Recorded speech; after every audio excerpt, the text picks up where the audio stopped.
안녕하세요. 영림원 소프트랩과 함께하는 초보 실무자를 위한 인사급여 기본 개념에 대해 설명드릴 박대호 회계사라고 합니다. 이번 시간은 10번째 시간으로 종합소득세에 대한 내용을 간단히 설명드리도록 하겠습니다. 10강 종합소득세 진행하도록 하겠습니다. 우선 목차를 함께 살펴보도록 하겠습니다. 첫 번째로 종합소득세란 이라는 주제로 종합소득세의 개념에 대해서 살펴볼 예정이고요. 두 번째로 연말정산 대 종합소득세라는 주제로 연말정산과 종합소득세 신고의 개념 및 차이에 대해서 살펴볼 예정입니다. 세 번째로 직장인의 종합소득세 신고 1이라는 주제로 직장인의 종합소득세 신고 여부가 필요한 경우와 필요하지 않은 경우에 대해서 살펴볼 예정이고요. 네 번째로 직장인의 종합소득세 신고 2라는 주제로 직장인 종합소득세 신고 사례를 한번 살펴보도록 하겠습니다. 마지막으로 기한 후 신고라는 주제로 종합소득세 신고 기한을 놓친 경우 어떻게 하셔야 될지 함께 알아보도록 하겠습니다. 종합소득세의 기본 개념에 대해서 함께 살펴보도록 하겠습니다. 종합소득세는 종합이라는 말이 들어갔죠. 이 종합이라는 말 그대로 개인에게 들어오는 다양한 소득을 한꺼번에 모아서 세금을 계산하고 납부하는 것이다. 이렇게 생각하시면 될 것 같습니다. 여러 곳에서 소득이 발생할 수 있겠죠. 그런데 이 여러 곳에서 발생하는 소득이 모두 소득세법에 따른 과세 대상이라면 이를 합쳐서 소득세를 계산해야 된다. 그리고 납부해야 된다. 라는 개념이라고 생각하시면 좋을 것 같고요. 이 다양한 소득의 종류가 무엇이 있느냐 살펴보시면 첫 번째로는 이자소득이 있습니다. 이자소득은 여러분들이 잘 알고 계시다시피 예금이나 적금 등에서 발생한 소득이겠죠. 두 번째로는 배당소득이 있습니다. 배당소득 또한 여러분들이 잘 알고 계시는 주식에서 이제 받은 배당 등을 의미하는 것입니다. 그리고 사업소득이 있습니다. 이 개인 사업을 하시는 분들, 자영업 하시는 분들, 혹은 프리랜서 분들, 혹은 부동산을 가지고 임대를 주고 부동산 임대 사업소득을 벌어들이고 계시는 분들도 있죠. 이러한 것들이 바로 사업소득에 해당합니다. 네 번째로 근로소득이 있습니다. 여러분들이 직장에서 받는 월급이 바로 이 근로소득에 해당하게 되는 것이죠. 다섯 번째로 연금소득이 있습니다. 각종 연금에서 받는 소득인데 개인연금도 있고 국민연금도 있고 여러 가지 연금이 있겠죠. 이러한 연금에서 발생한 소득이 연금소득입니다. 마지막으로 기타소득이 있습니다. 물론 기타소득의 경우에는 종합소득세 대상이 될 수도 있고 되지 않을 수도 있는데요. 일시적인 원고료나 일시적인 강사료 등 일시적으로 발생하는 소득이 바로 이 기타소득이고 기타소득도 종합소득세 과세 대상이 될 수 있습니다. 이러한 종합소득세의 과세 기간은 1월 1일부터 12월 31일이라서 이 각 소득이 1월 1일부터 12월 31일까지 발생한 모든 금액을 합쳐서 신고를 해야 된다라고 생각하시면 될 것 같고 이 신고와 납부 기간은 다음 연도 5월 31일까지다 라고 생각하시면 될 것 같아요. 만약에 사업소득자 분들 중에 성실사업자 분들이 계시다라고 하시면 6월 30일까지 신고해야 된다라고 생각하시면 될 것 같습니다. 여기서 중요한 점은 일반적으로 근로소득만 있으신 분들이 많은데요. 근로소득만 있으신 분들은 직장에서 2월 달에 연말정산 진행하시지 않습니까? 네, 이러한 연말정산은 근로소득에 대한 정산이다 라고 기억하시면 될 것 같고 종합소득세는 이 근로소득뿐만이 아니고 근로소득자가 다른 소득이 있을 경우에도 모든 소득을 포함해서 다시 신고해야 되는 소득세다라고 생각하시면 될 것 같습니다. 그러면 이러한 종합소득세 신고는 어디에서 할 수 있냐? 바로 국세청 홈택스에서 할 수 있는데요. 국세청 홈택스 사이트에 들어가 보시면은 전체 메뉴 중에 세금 신고라는 메뉴가 있습니다. 그래서 이러한 세금 신고 메뉴에 들어가 보시면은 종합소득세 신고라는 메뉴가 따로 있고요. 이 종합소득세 신고 메뉴를 잘 살펴보시면 각 유형별 신고를 어디서 해야 될지 메뉴가 구분되어 있음을 확인할 수 있습니다. 이러한 신고 유형에 맞는 메뉴에 들어가서 종합소득세 신고를 진행합니다. 실제로 메뉴에 들어가 보시면은 이렇게 모두 체험 신고, 단순 경비율 신고, 일반 신고, 근로소득 신고 등 여러 가지 메뉴가 나오는데요. 본인의 신고 유형에 맞는 메뉴에 들어가서 신고를 하셔야 된다는 부분 꼭 기억해 주셔야 되는 부분입니다. 그러면 앞서 간단히 연말정산에 대해서도 말씀드렸는데 연말정산과 종합소득세의 개념 및 차이에 대해서 다시 한번 좀 자세히 살펴보도록 하겠습니다.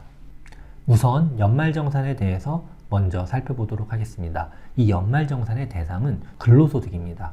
근로소득에 대해서 연말정산을 하는 거다라고 생각하시면 될 것 같고, 이 연말정산의 시기는 매년 1월에서 2월이죠. 그래서 대부분의 근로자분들이 2월 급여를 받으실 때 연말정산 결과를 반영해서 추가적으로 소득세를 더 납부하거나 환급 받으시게 됩니다.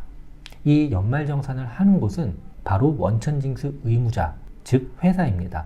회사가 기존에 매월 징수했던 원천징수 세액 그리고 매월 지급했던 월급을 1년치를 합쳐서 1년치에 대한 세금을 공제자료를 반영해서 다시 계산을 해서 기존에 납부했던 세액과 진짜 1년치 내야 될 세액을 비교하고, 진짜 내야 될 세액이 크면 추가 징수하고 진짜 내야 될 세금이 작으면 기존에 징수했던 세금을 돌려주는 것이죠. 그래서 대부분의 근로소득만 있는 직장인은 연말정산으로 세금 납세 의무가 종결되게 된다, 이렇게 생각하시면 될 것 같고, 만약에 급여만 있고 연말정산까지 끝난 직장인의 경우에는 종합소득세 신고를 따로 하실 필요는 없다, 이렇게 기억해 주시면 될 것 같아요. 그러면 종합소득세에 대해서 살펴보도록 하겠습니다.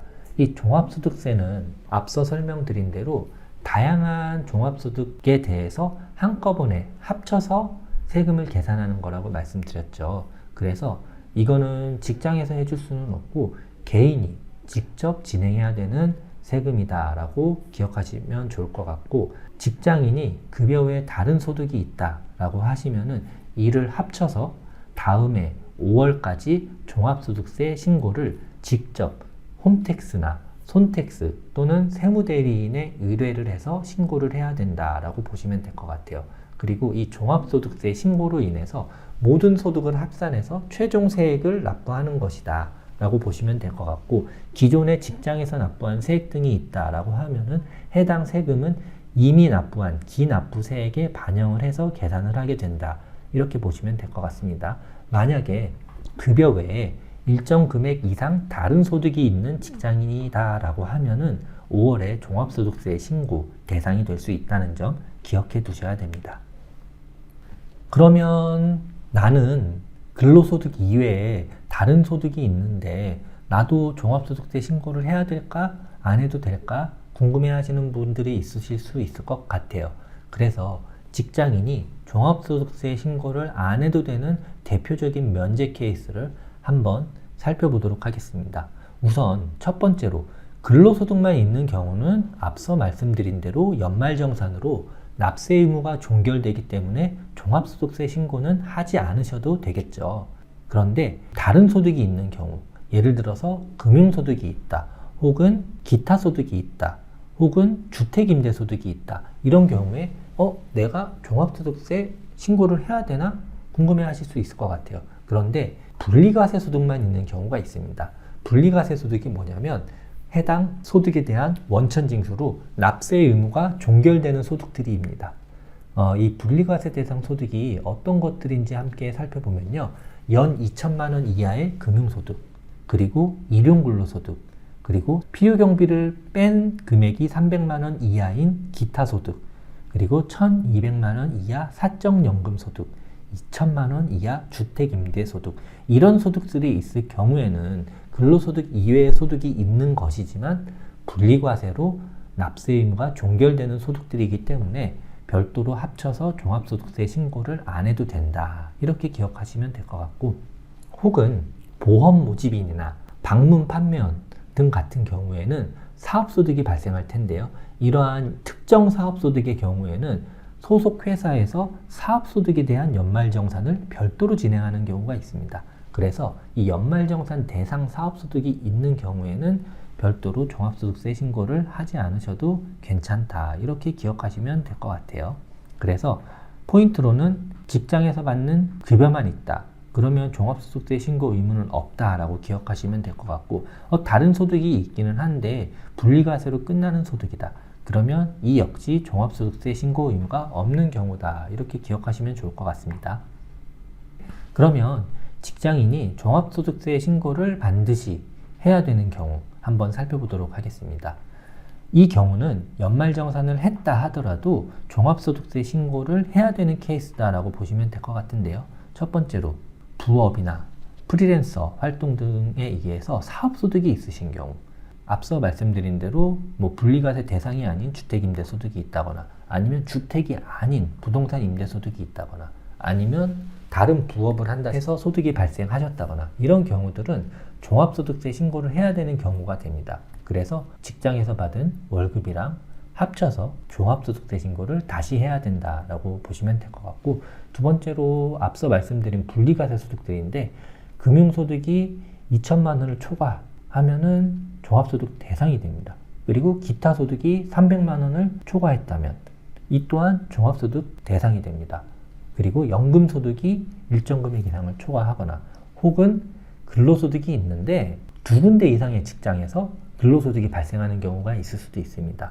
그리고 이 두 군데 이상에서 근로소득을 받았는데 연말정산을 각각 하고 합산해서 진행을 하지 않은 경우죠. 이런 경우에는 종합소득세 신고를 꼭 해야 된다라고 보시면 될 것 같습니다. 네, 그러면 이제 다음 페이지부터는 이제 실제 발생하는 케이스를 위주로 사례를 한번 설명드리도록 하겠습니다. 네, 첫 번째 케이스입니다. 부업이나 프리랜서 등이 있는 사업소득이 있는 직장인의 경우, 예를 들어서 퇴근 후 배달을 한다든지 대리운전을 한다든지 이런 부업들을 하실 경우가 있을 수도 있고, 아니면은 별도의 쇼핑몰을 운영한다든지 주기적으로 강의를 하신다든지, 또는 상가 임대 소득 등이 있으시다든지, 이런 경우에는 종합소득세 신고 대상이 된다라고 말씀드렸죠. 네, 방금 말씀드린 소득들은 대부분 사업소득입니다. 그래서 사업소득으로 발생하는 소득은 3.3% 원천징수하고 소득을 받으시는 경우가 많으실 텐데, 이러한 3.3% 원천징수를 나는 3.3% 냈기 때문에 세금 다 낸 것 아니냐라고 생각하실 수도 있겠지만, 이 3.3%는 원천징수, 즉 기납부세액에 해당할 뿐이고 최종적으로 결정되는 세금은 아닙니다. 따라서 반드시 종합소득세 신고에 포함해서 다시 계산해야 될 소득이다 라고 기억해 주시면 좋을 것 같아요. 마지막으로 주의하셔야 될 점은, 이 사업소득 금액이 작으니까 종합소득세 신고 대상이 안 되는 거 아니야?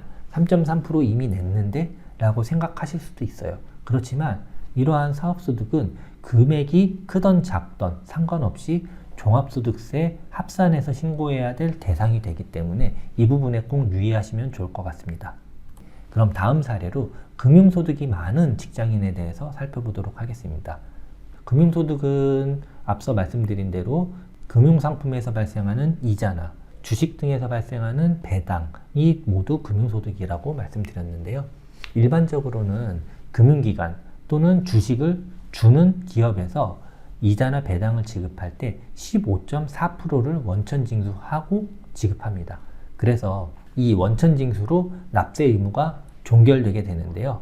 이 2천만 원 이하인 경우는 이 15.4%로 납세 의무가 종결되지만 2천만 원을 초과하게 되면은 이 종합소득에 합산해서 세금을 다시 계산해야 된다. 그래서 15.4%로 끝나는 게 아니라 다른 소득과 합산한 세율 구간에 따라서 최대 49.5%까지 세금을 낼 수도 있다라고 생각하시면 될 것 같아요. 종합소득 관련해서 금융소득이 2천만 원을 넘으면 종합소득세 신고를 해야 된다. 2천만 원을 넘지 않으면 원천징수로 끝난다. 이렇게 기억하시면 좋을 것 같습니다.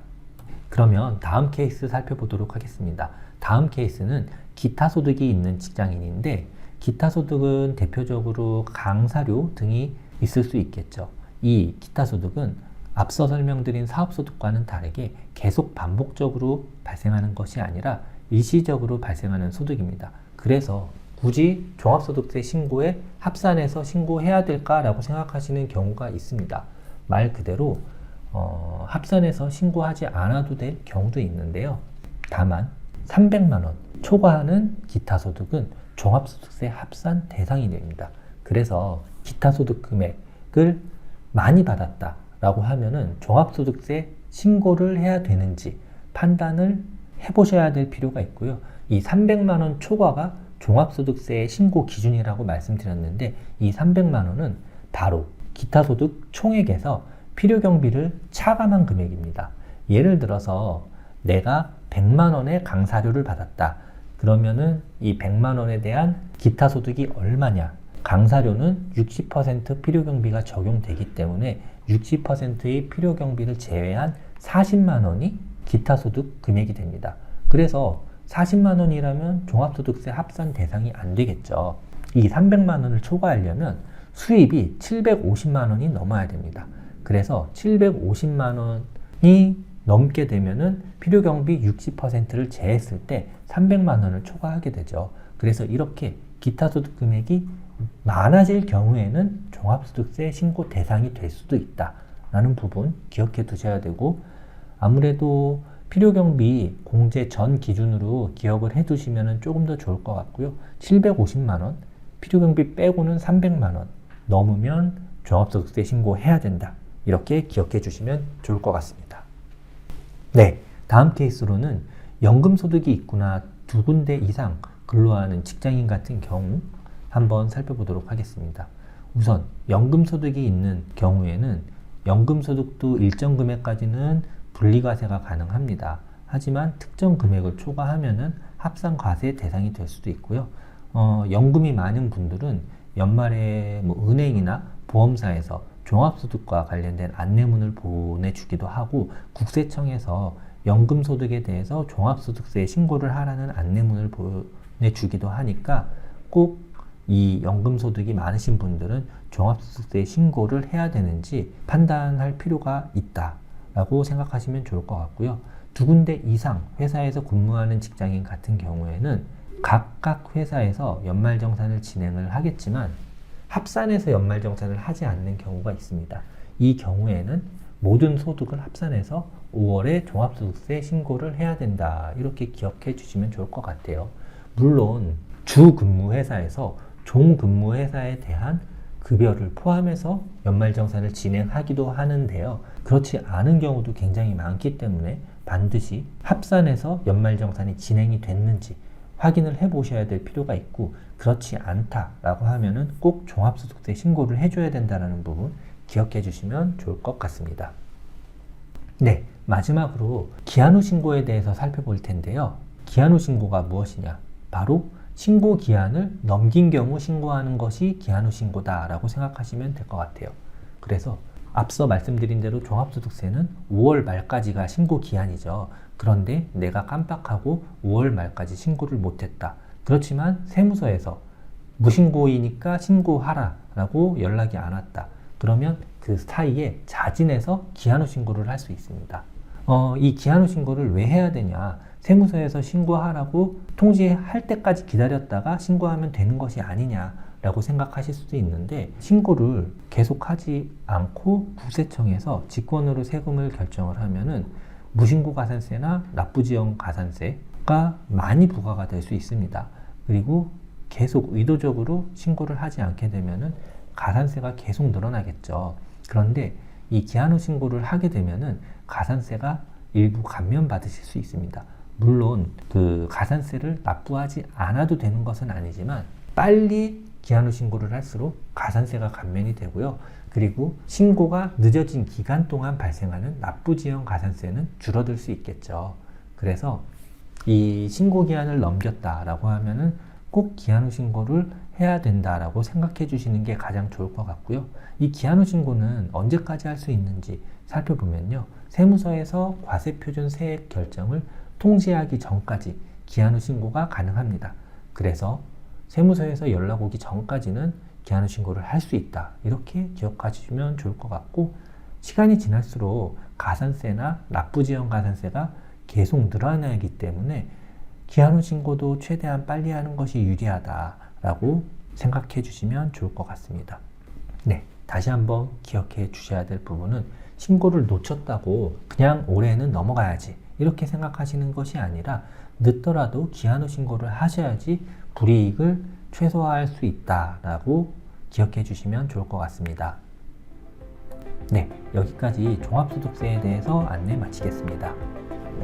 지금까지 영림원 소프트랙과 함께하는 초보 실무자를 위한 인사급여 기본 개념, 그 중에서도 종합소득세 내용에 대해 살펴보았습니다.